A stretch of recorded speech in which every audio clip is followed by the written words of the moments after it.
Hola mis amigos, espero se encuentren excelentemente bien en este día. En esta ocasión les traigo la segunda parte del libro, 50 cosas que no debes saber, por el escritor Russ Kick. Como les había dicho en el primer video, el escritor escribió este libro en el año 2003, ya han pasado 17 largos años, pero, ¿qué fue lo que sacó a la luz este escritor? Aquí te presento otros 10 hechos que, en su momento, y hasta el día de hoy, nos puede sorprender. Este video se va a poner interesante, ¿listo o no? Aquí vamos. 50 cosas que no debes saber. Segunda parte de 5. Número 11. La guerra de Corea nunca terminó. MASH, o más conocida como MASH, es una serie de televisión estadounidense emitida por CBS en los años 70 para ser exactos, el 17 de septiembre de 1972, con 11 temporadas y un total de 251 episodios. Es considerada como uno de los más importantes hitos del antibelicismo en la historia de la televisión. Su crítica se dirigía a la guerra de Vietnam, que se desarrollaba cuando la serie se estrenó, aunque el argumento se centraba en una guerra anterior, la guerra de Corea, igualmente violenta. Bueno, para no hacer el cuento largo, en la serie, la guerra de Corea termina, y uno de los actores principales, el Dr. Capitán Benjamin Franklin Hawkeye, Ojo de Halcón, Pierce, interpretado por Alan Alda, regresa a casa felizmente. Usando un poco el sarcasmo, vamos a pedirle al Dr. Capitán Benjamin Franklin y a toda la tropa de MASH, continúen con la serie. Ya que técnicamente la guerra de Corea todavía está sucediendo. Esto nos llega de una autoridad no menor que Howard S. Levy, el hombre que redactó el acuerdo de armisticio de Corea. En ese momento, este profesor de derecho era capitán de la oficina del juez abogado general. Él explica. Un armisticio no es un tratado de paz. Si bien su objetivo principal es lograr un alto el fuego, un alto a las hostilidades, ese alto puede ser indefinido o solo por un periodo de tiempo específico. Un acuerdo de armisticio no termina el estado de guerra entre los combatientes. Sigue existiendo un estado de guerra con todas sus implicaciones para los combatientes y los neutrales. El propio armisticio coreano incluso especifica que es solo una medida provisional hasta que se logre un acuerdo pacífico final. Hasta la fecha, este acuerdo, también conocido como Tratado de Paz, nunca ha tenido lugar. Se hizo un intento, en la Convención de Ginebra de 1954, pero no surgió nada. Curiosamente, el armisticio no fue firmado en absoluto por Corea del Sur, sino por los principales jefes del Comando de las Naciones Unidas, el Ejército de Corea del Norte y el Ejército de China. También se debe tener en cuenta que el conflicto en Corea no fue técnicamente una guerra, porque, como muchas otras hostilidades posteriores a la Segunda Guerra Mundial, no hubo una declaración formal de guerra. Como observa la Guerra de Corea. Una enciclopedia. Como la guerra nunca se había declarado, era apropiado que no se tratara de un final oficial, sino simplemente una suspensión de las hostilidades. Corea del Norte ha denunciado más de una vez el armisticio, amenazando con presionar el botón reproducir en la larga guerra de Corea. Más recientemente, en febrero de 2003, el gobierno de Kim Jong-il dijo que, debido a las reiteradas violaciones de Estados Unidos, el armisticio es simplemente un papel en blanco sin ningún efecto o importancia. Número 12. El agente naranja se usó en Corea. Agente naranja es prácticamente sinónimo de la guerra de Vietnam. El defoliante Dow Chemical se utilizó para eliminar la jungla de grandes áreas, exponiendo las tropas enemigas, los suministros y los infiltrados. Se ha relacionado, aunque nunca de manera definitiva, con una serie de problemas de salud desagradables, como la enfermedad de Hodgkin y la diabetes de inicio en la edad adulta, más la espina bífida en la descendencia. La Administración de Veteranos compensa a los veteranos enfermos que estuvieron expuestos en Vietnam. Pero resulta que Nam no era el único lugar para empaparse con este superherbicida. Desde abril de 1968 hasta julio de 1969, se rociaron 21.000 galones de agente naranja a lo largo de una franja de tierra que colinda con la frontera sur de la zona desmilitarizada entre las dos Coreas. Durante ese periodo de tiempo, se amontonaron 80.000 militares estadounidenses en Corea del Sur, aunque no todos habrían estado cerca de la zona desmilitarizada.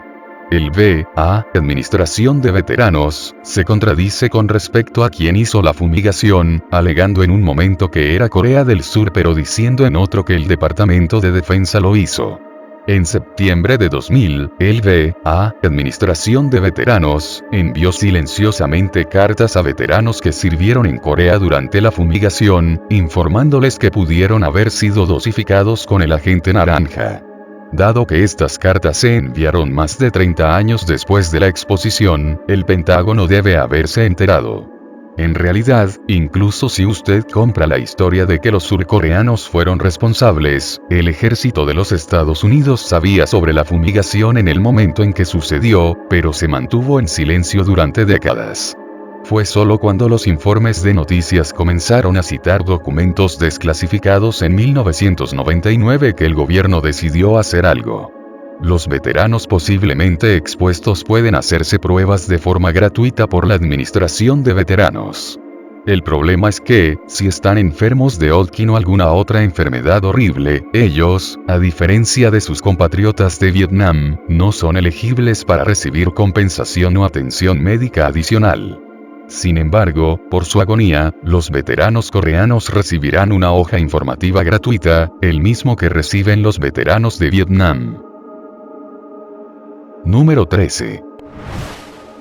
Kent State no fue la única, o incluso la primera, masacre de estudiantes universitarios durante la era de Vietnam. Es uno de los momentos decisivos de la era de Vietnam y, más que eso, la historia de los Estados Unidos del siglo XX en general. El 4 de mayo de 1970, la Guardia Nacional de Ohio abrió fuego contra estudiantes desarmados de la Universidad Estatal de Kent que protestaban contra la guerra. 4 fueron asesinados, 8 resultaron heridos y otro quedó paralizado. Está tan arraigado en la psique del país que incluso aparece en los libros de texto de historia de Estados Unidos, y el aniversario se celebra cada año por los principales medios de comunicación. Sin embargo, esta no fue la única vez que las autoridades asesinaron a estudiantes universitarios desarmados durante este periodo. Sucedió al menos en otras 2 ocasiones, que se han olvidado casi por completo. Apenas 10 días después de la masacre de Kent State, los estudiantes de la históricamente negra Universidad Estatal de Jackson, en Mississippi, protestaban no solo por la guerra de Vietnam y los recientes asesinatos en Kent, sino también por el racismo. En la noche del 14 de mayo de 1970, durante las protestas, estalló un pequeño motín cuando un rumor falso barrió el campus. Se dijo que el alcalde negro de Fayette, Mississippi, había sido asesinado. Al igual que en Kent State, algunos estudiantes o provocadores arrojaron ladrillos y piedras y prendieron fuego. Los bomberos que intentaban apagar un incendio en el dormitorio de hombres fueron molestados por una multitud enojada, por lo que pidieron protección policial. El campus fue acordonado. El sitio web de Jackson State dedicado al incidente dice: 75 policías de la ciudad y policías del estado de Mississippi armados con carabinas, metralletas, escopetas, revólveres de servicio y algunas armas personales, respondieron a la llamada. Después de que se extinguió el fuego, los policías fuertemente armados marcharon calle abajo, conduciendo a los estudiantes hacia un dormitorio de mujeres. Como señala, nadie parece saber por qué. 75 a 100 estudiantes fueron empujados hacia atrás hasta que estuvieron frente al dormitorio, donde comenzaron a gritar y arrojar objetos a la policía. Los reportes no se ponen de acuerdo con lo que sucedió después. Algunos estudiantes dijeron que la policía avanzó en línea, les advirtieron y luego abrieron fuego. Otros dijeron que la policía abrió fuego abruptamente contra la multitud y el dormitorio. Otros testigos informaron que los estudiantes estaban bajo el control de un oficial de seguridad del campus cuando la policía abrió fuego. La policía afirmó que vio un destello de pólvora en la ventana del tercer piso de Alexander West Hall y disparó en defensa propia solo en el dormitorio. Dos reporteros de la televisión local presentes en el tiroteo acordaron que se disparó, pero no estaban seguros de la dirección. Un periodista de radio afirmó haber visto un brazo y una pistola extendiéndose desde la ventana de un dormitorio. Dos personas, ambas fuera del dormitorio, fueron asesinadas en más de 30 segundos de disparos sostenidos por parte de la policía. El estudiante de Jackson, Philip Lafayette Hughes, recibió un disparo en la cabeza, y un espectador, James Earl Green, estudiante de último año de secundaria, lo recibió en el pecho. Una docena de estudiantes recibieron disparos no fatales, y muchos más resultaron heridos por los cristales rotos. Más de 460 rondas habían alcanzado el dormitorio. Ningún miembro de la policía resultó herido. Objetivo de la matanza, el inspector Goon Jones llamó por radio al locutor, diciendo que estudiantes negros fueron asesinados. Cuando el locutor le preguntó acerca de los heridos, dijo: "Creo que hay alrededor de 3 hombres negros más allí, había 2 chicas negras de allí les dispararon en el brazo, creo". Aún menos conocida es la masacre de Orangeburg, que tuvo lugar 2 años antes. Los estudiantes de la Universidad Estatal de Carolina del Sur en Orangeburg, junto con estudiantes de otra universidad negra, la Universidad Claflin, protestaban por el fracaso de la única bolera de la ciudad para el rechazo racial estudiantil. El 8 de febrero de 1968 fue la cuarta noche de manifestaciones, y los estudiantes habían encendido una hoguera en el campus. Cuando la policía lo quiso extinguir, se inició una segunda, en una escena que se repetía en Kent y Jackson, comenzaron a arrojarles cosas. Un patrullero de la carretera realizó disparos de advertencia al aire, y todo el infierno se desató cuando la policía reunida abrió fuego contra la multitud desarmada. Después de un aluvión de disparos de armas, 3 personas murieron: Henry Smith y Samuel Hammond, de 18 años, y el estudiante de secundaria Delano Middleton. Otros 27 manifestantes resultaron heridos. La gran mayoría de ellos habían recibido un disparo en la espalda mientras huían. El gobernador de Carolina del Sur elogió a la policía por su manejo de la situación y les dio a todos ellos ascensos. 9 patrulleros fueron juzgados eventualmente por cargos federales, y todos fueron absueltos. Eso fue solo 33 años después, en el aniversario de la masacre de 2001, que un gobernador del estado admitió la naturaleza atroz de lo que sucedió esa noche. El gobernador Jim Hodges dijo: "Lamentamos profundamente el tiroteo masivo, pero no se disculpó por ello". Número 14. Winston Churchill creía en una conspiración judía mundial. Al igual que Henry Ford, el primer ministro británico en tiempos de guerra, Winston Churchill creía que un grupo de judíos internacionales se esforzaba por dominar el mundo. El 8 de febrero de 1920, el Illustrated Sunday Herald, publicado en Londres, publicó un artículo de Churchill. Su título: Sionismo versus bolchevismo. Una lucha por el alma del pueblo judío. En ese momento, Winnie era secretaria de Estado de Guerra y Aire y ya había sido un destacado miembro del Parlamento. Churchill no golpeó a todos los judíos. Más bien, los describió como personas de 2 extremos. El conflicto entre el bien y el mal que continúa sin cesar en el seno del hombre en ninguna parte alcanza tanta intensidad como en la raza judía. La naturaleza dual de la humanidad no se ejemplifica en ninguna parte de manera más fuerte o más terrible. Casi parecería que el Evangelio de Cristo y el Evangelio del Anticristo están destinados a originarse entre las mismas personas. Y que esta raza mística y misteriosa había sido elegida para las manifestaciones supremas, tanto de lo divino como de lo diabólico. Identifica 3 tensiones de pensamiento político entre los judíos del mundo. El nacionalismo, en el que una persona judía se identifica principalmente con el país en el que vive. Sionismo, en el que una persona judía quiere un país específicamente para judíos. Israel se formaría 28 años después del ensayo de Winnie. Ambos son honorables, dice Churchill, a diferencia de la tercera opción: el terrorismo y el comunismo ateo de los judíos internacionales. Él escribe: judíos internacionales. En violenta oposición a toda esta esfera del esfuerzo judío surgen los esquemas de los judíos internacionales. Los adherentes de esta siniestra confederación son en su mayoría hombres criados entre las infelices poblaciones de países donde los judíos son perseguidos por su raza. La mayoría, si no todos, de ellos han abandonado la fe de sus antepasados y se han divorciado de sus mentes de todas las esperanzas espirituales del próximo mundo. Este movimiento entre los judíos no es nuevo.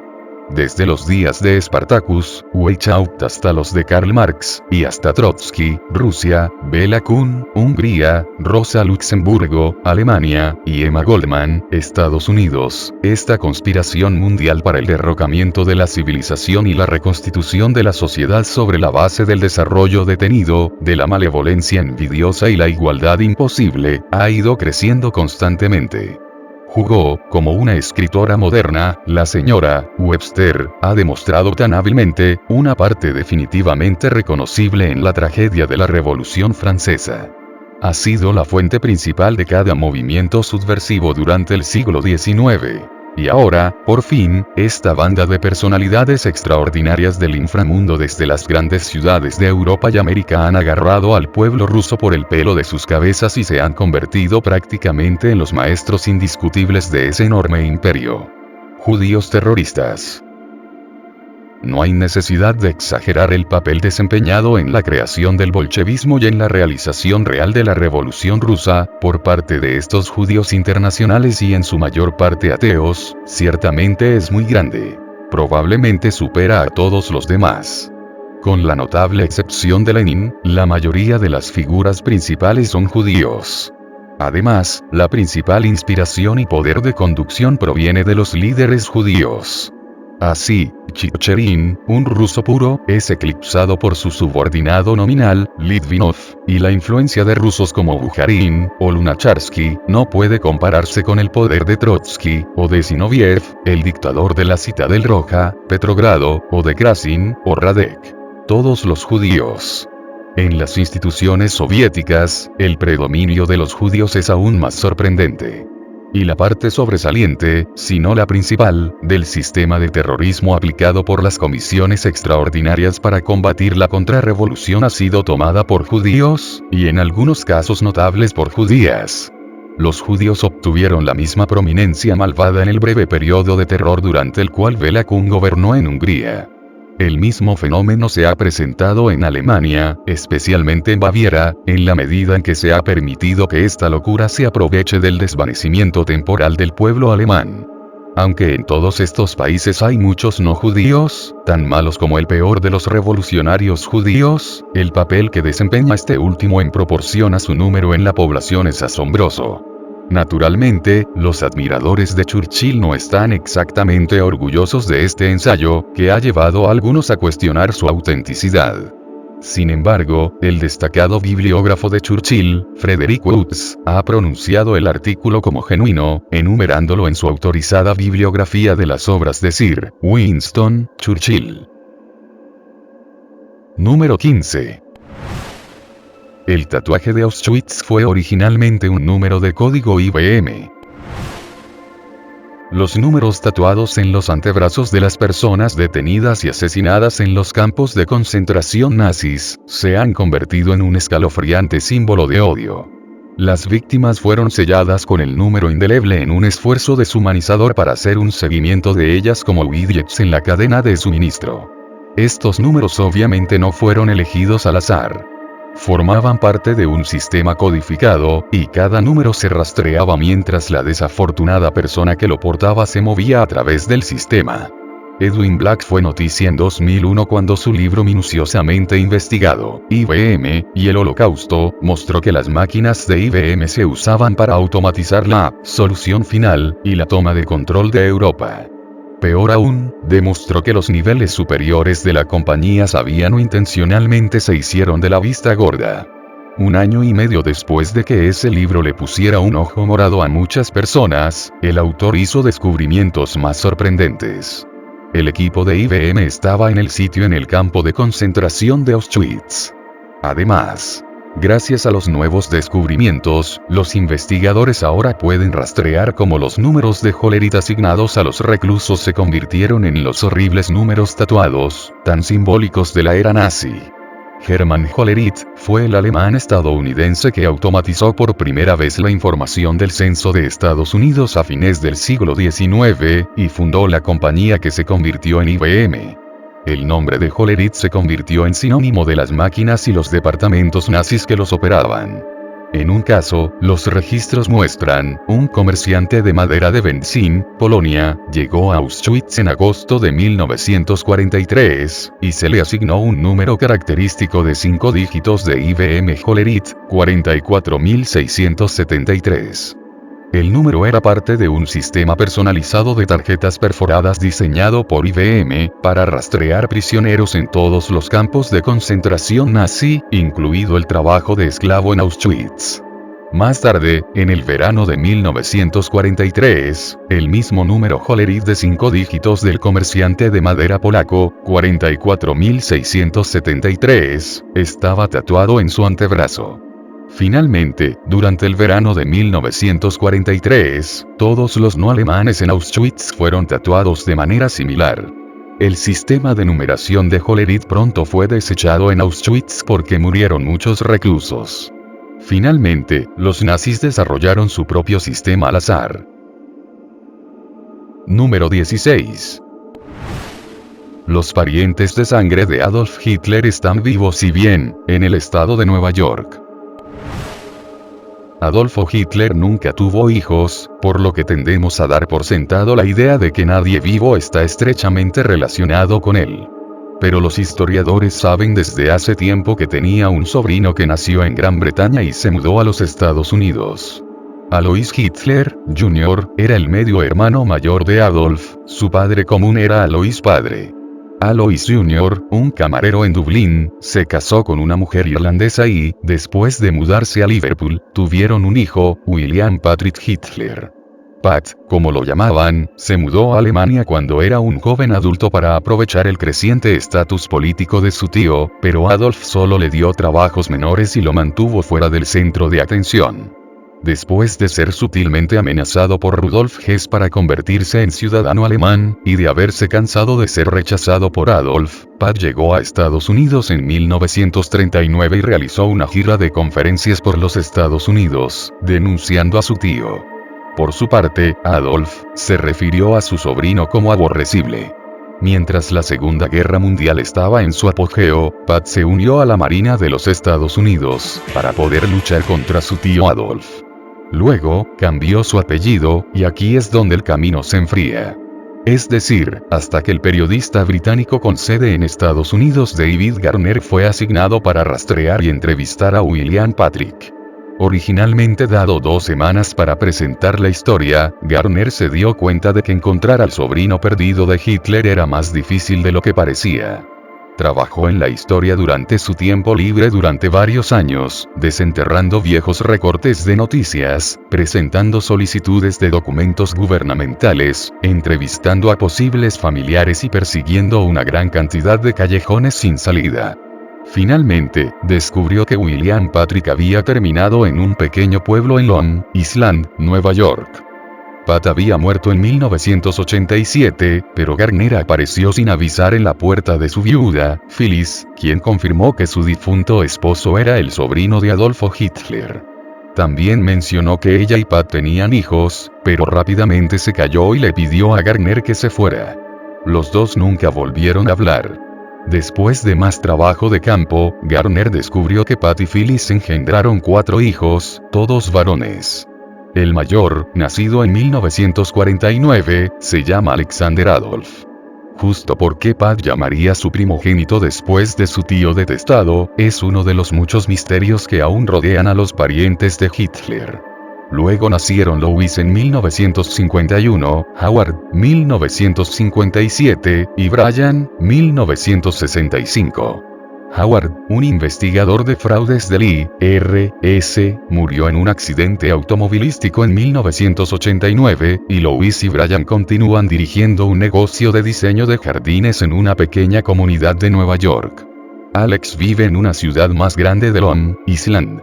Habló 2 veces con Garner, pero no reveló mucho, diciendo que el linaje de la familia es un dolor de cabeza. Alex dijo que sus hermanos hicieron un pacto para nunca tener hijos, para evitar a su generación la carga de estar relacionado con un monstruo. Negó haber hecho tal voto él mismo, a pesar de que todavía no tiene hijos.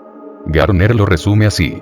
Aunque hay algunas relaciones distantes que viven vidas igualmente tranquilas en Austria, los 3 hijos estadounidenses son los únicos descendientes de la línea paterna de la familia.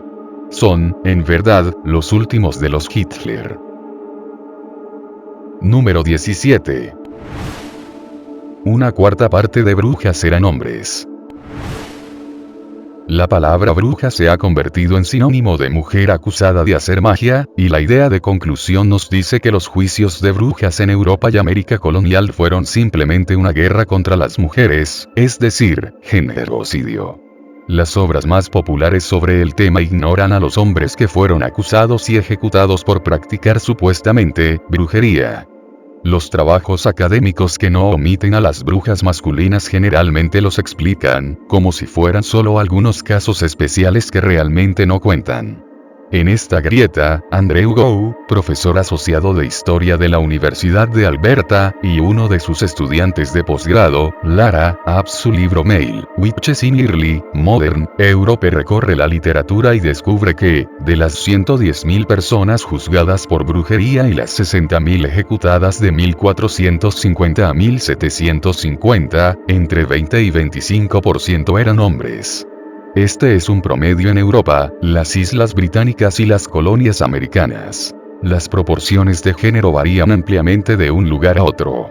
Los porcentajes más bajos de hombres fueron perseguidos en la región de Basilea en Suiza, 5%, y en Hungría, 10%.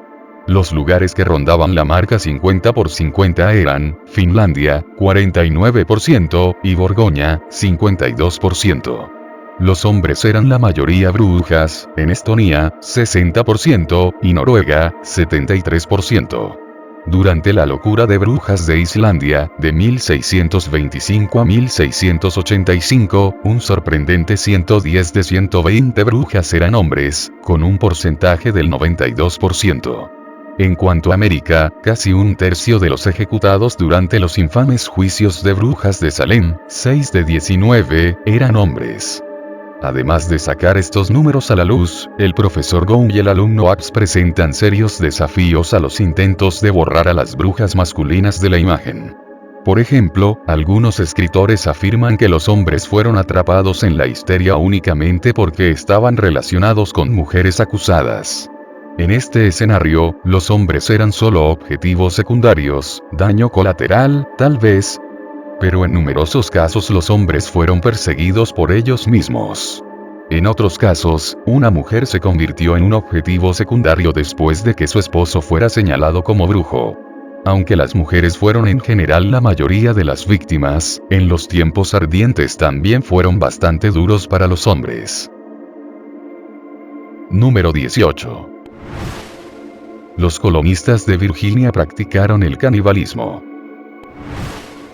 Durante el duro invierno de 1609-1610, los pobladores británicos en la famosa colonia de Jamestown, Virginia, se comieron a sus muertos y su excremento.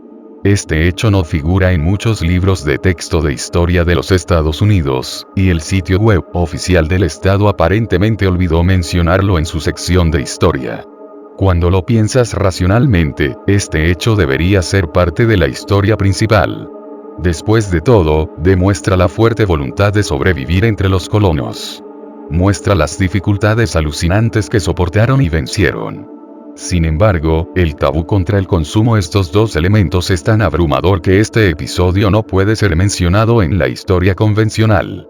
Afortunadamente, un historiador poco convencional, Howard Zinn, reveló este hecho en su clásico, A People's History of the United States, una historia popular de los Estados Unidos. La comida era tan inexistente durante ese invierno que solo 60 de 500 colonos sobrevivieron. Un documento del gobierno de esa época da los horripilantes detalles. Impulsado por un hambre insoportable para comer aquellas cosas que la naturaleza más aborrecía, la carne y los excrementos del hombre, así como de nuestra propia nación como de un indio, excavando algunos de sus tumbas después de haber estado enterrado 3 días y devorarlo por completo. Otros, envidiando el mejor estado del cuerpo de cualquiera que el hambre aún no haya desperdiciado tanto como el suyo, aguardan y amenazan con matarlos y comerlos. Uno de ellos mató a su esposa mientras ella dormía en su seno, la cortó en pedazos, la salaba, y se alimentaba de ella hasta que él había devorado todas sus partes, salvándose así de morir. Número 19. Muchas pioneras feministas se oponieron al aborto. La idea de que el feminismo es igual al derecho al aborto se ha vuelto tan arraigada que parece absurdo pensar lo contrario. El pro-life, feminism, parece ser una contradicción inherente en los términos. Sin embargo, más de 20 madres fundadoras del movimiento feminista, que ayudaron a asegurar los derechos de las mujeres a votar, a poseer propiedades, a usar métodos anticonceptivos, a divorciarse de esposos abusivos, se opusieron rotundamente al aborto. La feminista más famosa del siglo XIX, Susan B. Anthony, ella se refirió al aborto como el horrible crimen de asesinato de niños. Y eso es solo para empezar. También lo llamó infanticidio, el crimen más monstruoso, malvado y un hecho terrible. Sorprendentemente, dado ese lenguaje indiferente, no creía que debería hacerse ilegal. Respondiendo a un artículo en el que un hombre pedía la prohibición del aborto, Anthony escribe: por mucho que lamento el horrible crimen de asesinato de niños, sinceramente como deseo su represión, no puedo creer con el escritor del artículo mencionado anteriormente. ¿Qué tal ley tendría el efecto deseado? Parece que solo está cortando la parte superior de la hierba nociva, mientras que la raíz permanece. La raíz, ella creía, era la forma horrible en que las mujeres, y los niños, eran tratados.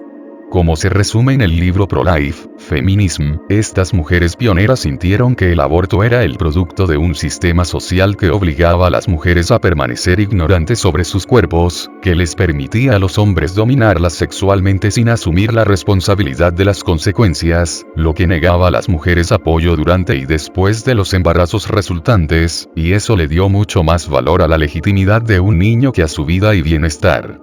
De hecho, mientras que Anthony dio a las mujeres muchos dolores de cabeza para poner fin a un embarazo, ella reservó la mayor hostilidad para los hombres que las preñaban. ¿Culpable? Sí, no importa cuál sea el motivo, el amor a la comodidad o el deseo de salvar del sufrimiento del inocente por nacer, la mujer es terriblemente culpable por cometer el acto. Cargará su conciencia en la vida, cargará su alma en la muerte. Pero 3 veces culpable es aquel que, por satisfacción egoísta, sin prestar atención a sus oraciones, indiferente a su destino, la llevó a la desesperación que la impulsó a su crimen.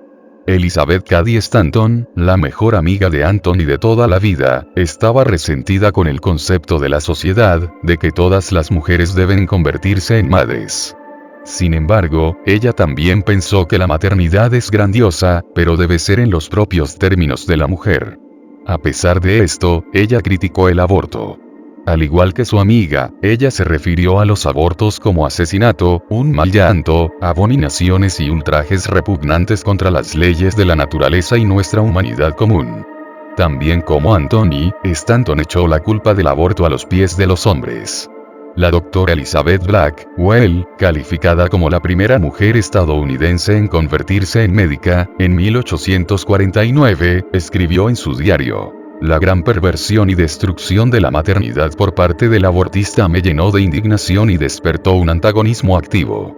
Me pareció un horror que el honorable término doctora se aplicara exclusivamente a aquellas mujeres que llevaban a cabo este impactante oficio. Fue una degradación total de lo que podría y debería convertirse en una posición noble para las mujeres. Otra pro-life, feminist, fue Victoria Woodhull, mejor conocida por ser la primera candidata a la presidencia de los Estados Unidos, allá por 1870. Radical incluso para los primeros estándares feministas, ella y su hermana, Tennessee Claflin, declararon que los niños tenían derechos que comenzaron en la concepción. Su ensayo, La matanza de los inocentes, primero discute la abominable tasa de mortalidad de niños menores de 5 años, luego se enfoca en el aborto. Somos conscientes de que muchas mujeres intentan disculparse por proponer abortos, alegando que no es un asesinato. Pero el hecho de recurrir a un argumento tan débil solo muestra de manera más palpable que se dan cuenta plenamente de la magnitud del crimen. No está destruyendo igualmente el posible roble futuro, para aplastar el brote antes de que empuje su cabeza sobre el césped, como para cortar el retoño o cortar el árbol. No es igualmente destruir la vida, aplastarla en su propio germen y tomarla cuando el germen ha evolucionado hasta un punto dado en su línea de desarrollo. Dejen que aquellos que pueden ver alguna diferencia con respecto al momento en que la vida, una vez comenzada, sea tomada, se consuelan de que no son asesinos por haber sido abortistas. Número 20. Personas negras sirviendo en el ejército confederado. Al igual que Prolife Feminist, la frase negro confederado parece como una contradicción. Pero el registro muestra que muchos esclavos y negros libres fueron parte del ejército del sur durante la Guerra Civil de los Estados Unidos. Nada menos que el abolicionista, Frederick Douglass, un ex esclavo y uno de los afroamericanos más destacados de la historia, declaró: en el momento actual, otoño de 1861, muchos hombres de color en el ejército confederado cumplen su deber no solo como cocineros, sirvientes y trabajadores, sino como soldados de verdad, con mosquete en los hombros y balas en los bolsillos, listos para derribar leales tropas y hacer todo lo que los soldados pueden hacer para destruir al gobierno federal y construir el de los traidores y rebeldes. In Black, Confederates, and Afro, Yankees, in Civil War, Virginia, el profesor Ervin L. Jordan, Jr., escribe: numerosos virginianos negros sirvieron con las fuerzas confederadas como soldados, marineros, jinetes de caballería, espías y personal hospitalario. Sé de tiradores afilados confederados negros que vieron combate durante la campaña de los 7 días de 1862, y de la existencia de compañías negras que se organizó y perforó en Richmond en marzo-abril de 1865. Las compañías integradas de trabajadores hospitalarios blancos y negros lucharon contra el ejército de la Unión en las trincheras de Petersburgo durante marzo de 1865. Hubo varias campañas de reclutamiento y bailes de caridad en Virginia en nombre de soldados negros y se establecieron campos especiales de instrucción para entrenarlos. El libro Black Confederates contiene montones de documentos primarios que atestiguan el papel de los afroamericanos. Cartas, documentos militares, homenajes, obituarios, artículos de periódicos contemporáneos y más. En una carta de 1862 a su tío, un soldado en Camp Brown, en Knoxville, Tennessee, escribió que su compañía había disparado recientemente a 6 soldados de la Unión y que Jack Thomas, una persona de color que pertenece a nuestra compañía, mató a uno de ellos. Un artículo de 1861 en el Montgomery Advertiser dice: se nos informó de que el señor G. C. Hale, del condado de Autauga, ofreció ayer al gobernador Moore los servicios de una compañía de negros para ayudar a hacer retroceder a la horda de aduladores de la abolición que ahora están hablando tan neciamente de reducir a una provincia conquistada los estados confederados del sur. El obituario del negro de Carolina del Sur, Henry Brown, afirma que nunca había sido esclavo y que había servido en 3 guerras. La mexicana, la hispanoamericana y la civil, en el lado del sur. Se le dio un saludo de 21 disparos en su funeral. En 1890, el veterano negro de la Unión, Joseph T. Wilson, escribió en su libro, The Black Phalanx, A History of the Black Soldiers of the United States, que Nueva Orleans era el hogar de 2 regimientos de la Guardia Nativa, que comprendían 3.000 hombres de color. Refiriéndose a estos regimientos en un libro de 1898, el capitán de la Unión Dan Matson dijo: aquí hay un hecho extraño. Descubrimos que los confederados primero armaron y reunieron al negro como soldado en la guerra tardía. Sin embargo, la mayoría de los negros en el ejército confederado desempeñaban funciones de apoyo como cocinero, músico, enfermero y el sirviente general. Sin embargo, muchos de ellos terminaron peleando en el campo de batalla, a pesar de que el sur no indujo oficialmente a soldados negros hasta el final del conflicto. Y todos ellos, Ya sea que fueron admitidos o no, ya sea soldador u otro puesto, eran elegibles para pensiones militares de varios estados del sur, incluidos Tennessee y Mississippi. Un registro muestra que muchos de ellos se inscribieron para estos beneficios. Un volumen de seguimiento, Black Southerners in Confederate Armies, presenta aún más documentos fuente. Un libro de 1866 contiene el recuerdo de un hombre de la Unión cuyo compatriota mató a un francotirador confederado negro quien, a través de su habilidad como tirador, había hecho más daño a nuestros hombres que cualquier docena de sus contendientes blancos. Los documentos de la Unión muestran a Henry Marshall, un soldado negro de la 14 Caballería de Kentucky, recluido en campos de prisioneros de guerra del norte. Un documento de pensiones de Carolina del Sur revela que un negro libre que se ofreció como voluntario para el ejército sirvió desde agosto de 1861 hasta el final de la guerra, durante 3 años y medio. Un obituario de George Mathewson dice que el ex esclavo recibió una cruz de honor por valentía en acción, en función de su papel como abanderado. El New York Tribune señaló que los rebeldes organizaron y emplearon a las tropas negras un año antes de que nuestro gobierno pudiera ser persuadido para hacer algo por el estilo. Después de la batalla de Gettysburg, el New York Herald informó: entre los prisioneros rebeldes que marcharon por Gettysburg se observó a 7 negros uniformados y totalmente vestidos como soldados. Un artículo de la revista Smithsonian relata: un corresponsal del New York Times con Grant en 1863 escribió: las armas de la agresión rebelde fueron manejadas casi en su totalidad por negros, un solo hombre blanco, o quizás 2, dirigiendo operaciones. Si bien ciertamente no se puede decir que los afroamericanos desempeñaron un papel militar importante en el ejército del sur, pero definitivamente estaban allí. Y algunos de ellos incluso se habían enlistado voluntariamente.